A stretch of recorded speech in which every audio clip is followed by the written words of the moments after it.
Hello दोस्तों, कैसे हैं आप लोग। मैं हूं अंकित कुमार और आज हम लोग डिस्कस करेंगे क्लास 12 का यूनिट नंबर 9 बायोटेक्नोलॉजी के बारे में। ठीक है, तो इसमें हम लोग पढ़ेंगे। बेसिकली हम लोग पढ़ते हैं 2 चैप्टर। ठीक है, तो इसमें हम लोग पहला चैप्टर है चैप्टर नंबर 11 जो प्रिंसिपल एंड प्रोसेस को डिनोट करता है। बायोटेक्नोलॉजी का क्या क्या प्रिंसिपल है, क्या क्या उसका प्रोसेस है, उसके बारे में हम लोग डिस्कस करते हैं उसमें।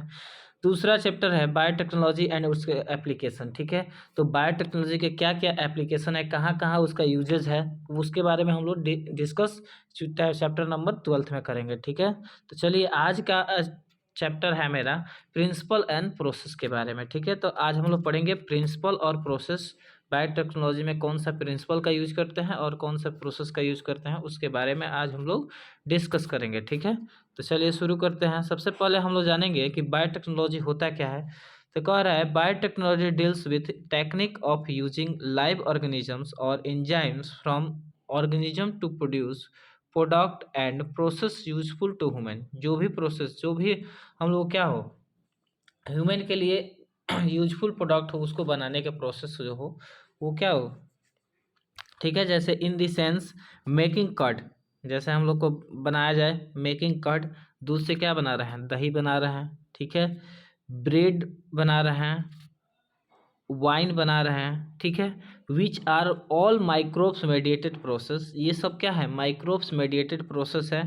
ठीक है, कुड ऑल्सो बी ट्रॉट as a form of biotechnology. ये भी हम लोग कहाँ पढ़ेंगे, बायोटेक्नोलॉजी में ही हम लोग पढ़ेंगे। ठीक है, to genetically modify organisms to achieve the same on a larger scale. इसको क्या कर रहे हैं हम लोग, बायोटेक्नोलॉजी जेनेटिकली मॉडिफाई ऑर्गेनिज्म का यूज करके इसको क्या कर सकते हैं, इसको लार्जर स्केल पे हम लोग प्रोड्यूस कर पा रहे हैं। ठीक है, for example in vitro fertilization, in vitro fertilization leading to a test tube baby, synthesis a gene and using it, developing a DNA vaccine and correcting defective genes, all are all part of biotechnology।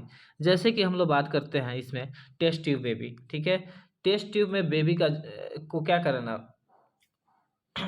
Synthesise कराना, यानी test tube में fertilisation करा के उस baby को developing कराना, या DNA कोई डीएनए रिलेटेड वैक्सीन बनाना। ठीक है, या कोई डिफेक्टिव जीन हो गया किसी के, मान लें कि कोई कोई भी जेनेटिकली बीमारी हो गया, तो उसको सही करने के लिए हम लोग किसका यूज करते हैं, तो वो सब यूज करने के लिए जो हम लोग प्रोसेस यूज करेंगे वो सब क्या आएगा, जिसमें आएगा वो है बायोटेक्नोलॉजी। ठीक है, अब कह रहा है कि the European federation of biotechnology has given a definition of biotechnology that encompasses both traditional view and modern molecular biotechnology। ठीक है, ये किसने दिया था, तो यूरोपियन फेडरेशन ऑफ बायोटेक्नोलॉजी। चलिए देखते हैं। सबसे पहले हम लोग बात करेंगे जेनेटिक इंजीनियरिंग क्या, जेनेटिक इंजीनियरिंग होता क्या है। ठीक है, क्रिएट रिकॉम्बिनेंट डीएनए। अब यहाँ पे एक पॉइंट आ जाता है, रिकॉम्बिनेंट डीएनए होता क्या है। ठीक है, तो रिकॉम्बिनेंट डीएनए क्या होता है उसके बारे में हम लोग डिस्कस करेंगे। तो सबसे पहले इसमें क्या करेंगे कि एक डीएनए लेंगे। ठीक है, डीएनए दो डिफरेंट डिफरेंट सोर्स से हम लोग डीएनए लिए। ठीक है, एक दो, जैसे कि अगर हम बात करते हैं, ठीक है, जैसा कि अगर हम बात करते हैं, एक डीएनए ए ले लिए, दूसरा डीएनए बी ले लिए। एक के डीएनए सोर्स से ले लिए और दूसरा बी के डीएनए सोर्स से ले लिए। ठीक है, दोनों के डीएनए को क्या किए, आपस में मैच करा दिए और क्या, दोनों को ऐड करा दिए।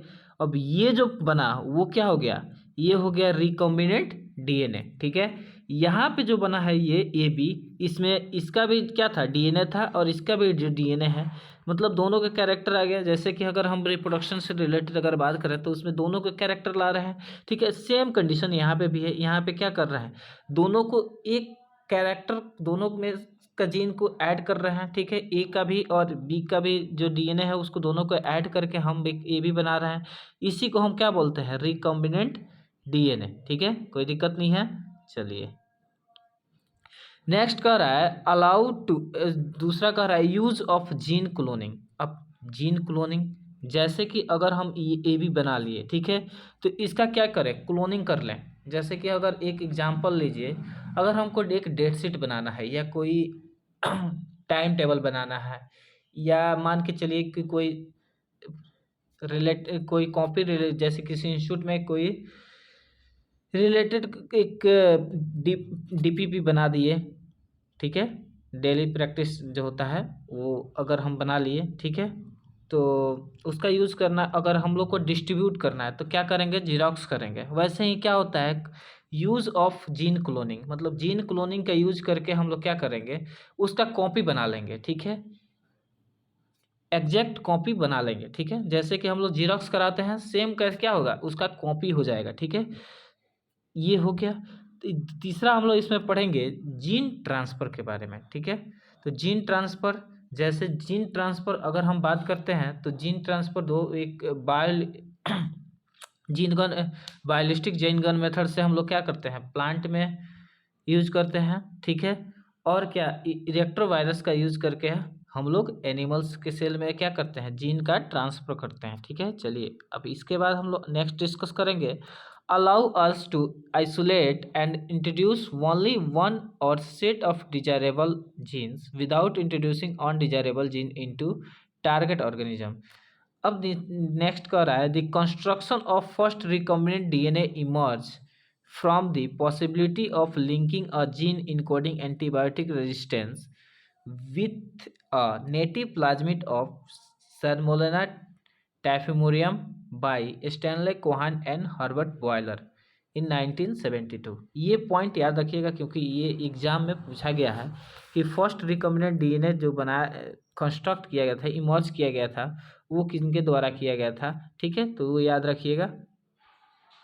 नेक्स्ट है प्लाज्मिड क्या होता है, ठीक है, तो plasmid autonomously replicating circular extra chromosomal DNA is called plasmid, ठीक है। ये पॉइंट मोस्ट इंपॉर्टेंट है क्योंकि ये एग्जाम में पूछा जा चुका है, ठीक है, तो एक मिनट, तो इसको नोट कर लीजिएगा क्योंकि प्लाज्मिड जो है वो पूछा जा चुका है एग्जाम में, ठीक है।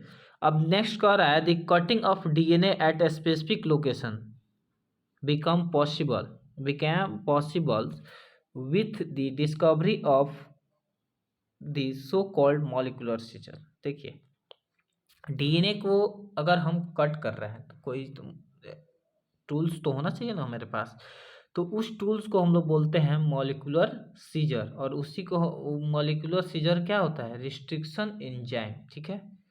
मॉलिक्यूलर सीजर कौन सा होता है, तो रिस्ट्रिक्शन एंजाइम, ठीक है, कोई दिक्कत नहीं है। रिस्ट्रिक्शन एंजाइम के बारे में हम लोग आगे डिस्कस करेंगे, ठीक है। अब कह रहा है the cut piece of DNA was then linked with the plasmid DNA.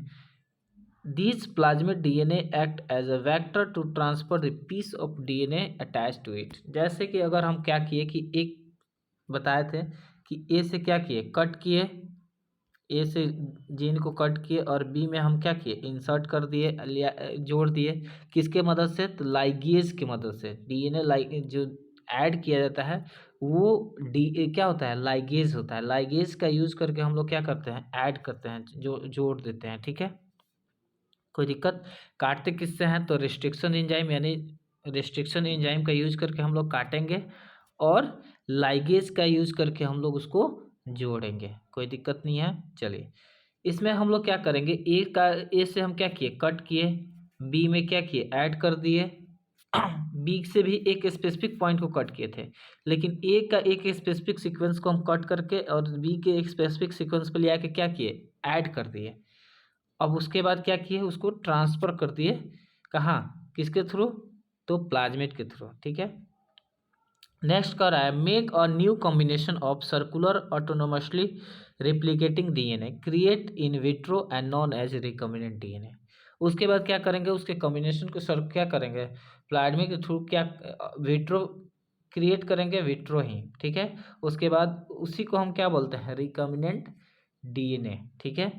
Vitro का मतलब क्या होता है, आउटर, ठीक है, रिप्रोडक्शन के से रिलेटेड अगर हम बात करते हैं तो इसमें, ठीक है। चलिए नेक्स्ट कह रहा है the ability to multiply copies of antibiotic resistance gene in E coli was called cloning, ठीक है। इसमें हम क्या करेंगे कि क्या,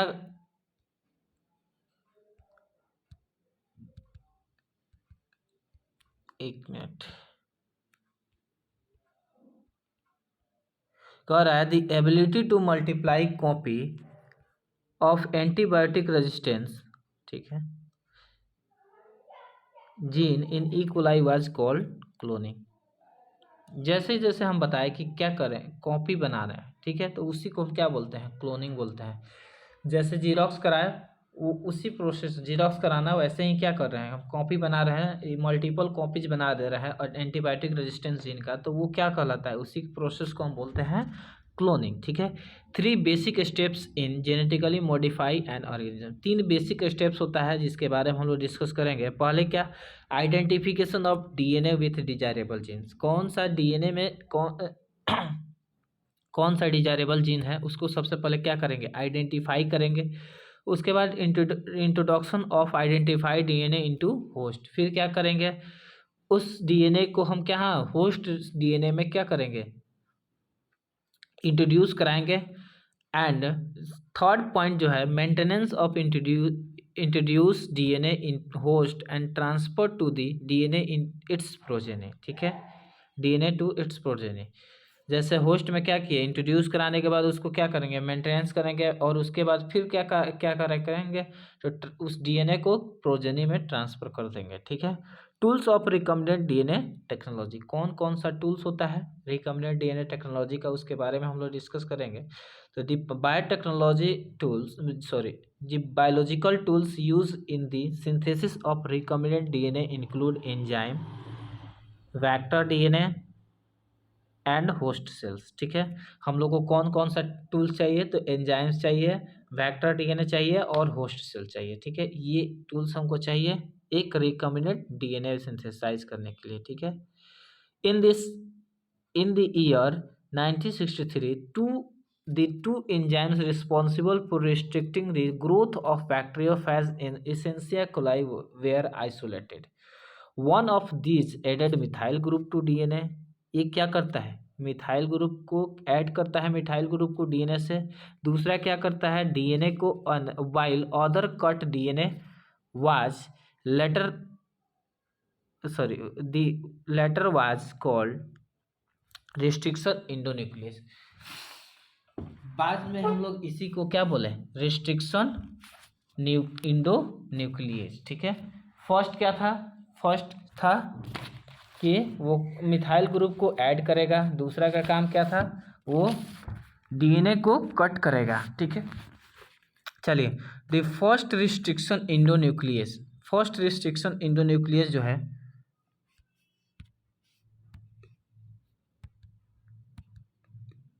एक minute,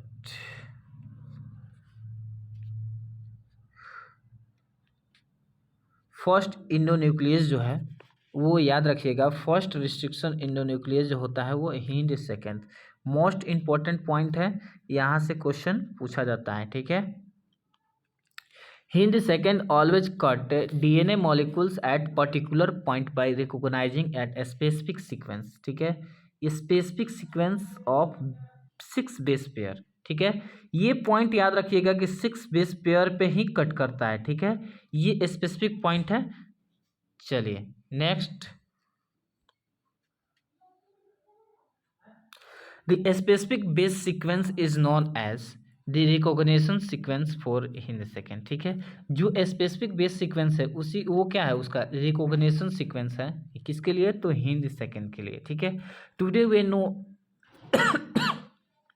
today we know more than 900 restriction enzymes, आज आज तक हम लोग 900 रिस्ट्रिक्शन एंजाइम को क्या किए हैं, डिस्कवर कर चुके हैं, जान चुके हैं, ठीक है।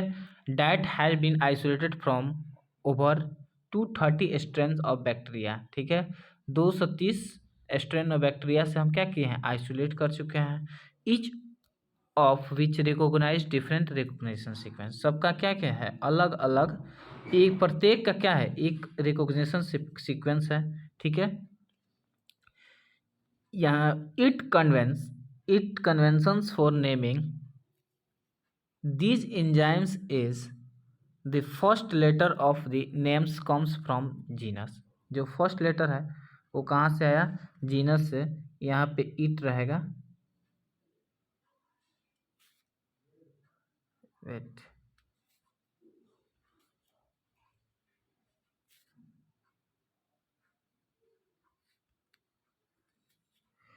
यहाँ पे इट रहेगा, ठीक है। तो फर्स्ट लेटर जो आया वो कहाँ से आया, जीनस से। सेकंड लेटर जो आया वो कहाँ से आ रहा है, स्पीसीज से। कौन सा स्पीसीज है, प्रोकैरियोटिक सेल का कौन सा स्पीसीज है। जैसे which they are isolated, Eco R1, ठीक है। इको R1 जो है वो कम्स फ्रॉम इसेंशिया कोलाई RY13, ठीक है। The letter R is derive from the name of strain, ठीक है। ये स्ट्रेन कौन सा है, एक पर्टिकुलर स्ट्रेन को आर क्या डिनोट करता है, एक पर्टिकुलर स्ट्रेन को डिनोट करता है, ठीक है। कोई दिक्कत नहीं है। चलिए नेक्स्ट इसमें हम लोग डिस्कस करेंगे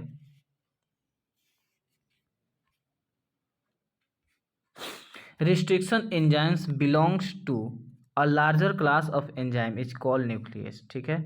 रिस्ट्रिक्शन एंजाइम्स जो है बिलोंग करता है एक लार्जर क्लास, जो एंजाइम जिसको हम लोग बोलते हैं न्यूक्लियस एंजाइम, ठीक है। न्यूक्लियस एंजाइम्स दो टाइप का होता है, ठीक है।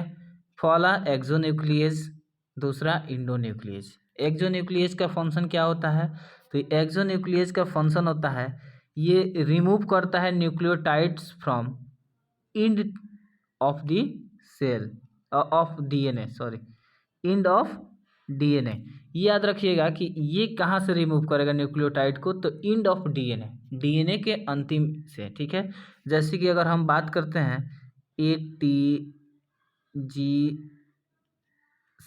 है, ठीक है। फिर यहाँ पे हम लोग बात करते हैं, तो इसको अगर एक सीक्वेंस काटना है, ठीक है, अपोजिट लीजिएगा, ठीक है। एडनिन, थाइमिन, ग्वानिन, साइटोसिन ऐसे होता है। तो ये चीज़ क्या हो जाएगा, इसको एक लास्ट से कट करेगा, मतलब एक डीएनए है तो इसको लास्ट में कट करेगा, ठीक है। कोई दिक्कत नहीं है। चलिए इसके बाद हम बात करेंगे इंडो न्यूक्लियस के बारे में। तो इंडो से आपको सीधे तरह से क्या कंफर्म पता चल जाता है कि इंडो न्यूक्लियस क्या होता है। इंडो न्यूक्लियस मतलब जो क्या हो, इनर पार्ट से कट करे, अंदर की तरह कट करे। ये एक्सो का मतलब क्या हो, आउटर, ठीक है। इसका मतलब होता है इनर, ठीक है। कोई दिक्कत नहीं है। Cut at specific position with in the DNA, ये कहाँ कटेगा, तो स्पेसिफिक पोजीशन पे कटेगा, ठीक है। कोई दिक्कत नहीं है। अब स्पेसिफिक पोजीशन में एक चीज़ और कन्फ्यूजन आता है इसमें कि कौन सा इंडोन्यूक्लियस जो होता है वो स्पेसिफिक पोजीशन पे कट करता है, ठीक है।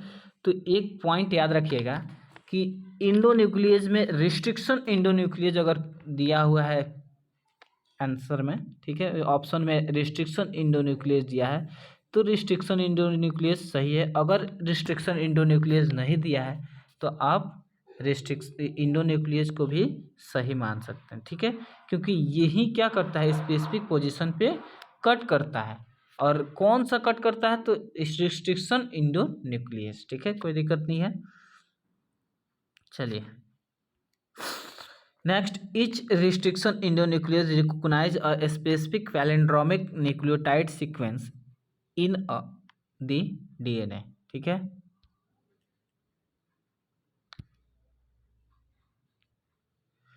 These are grouped of letter that form the same word when read both forward and backward।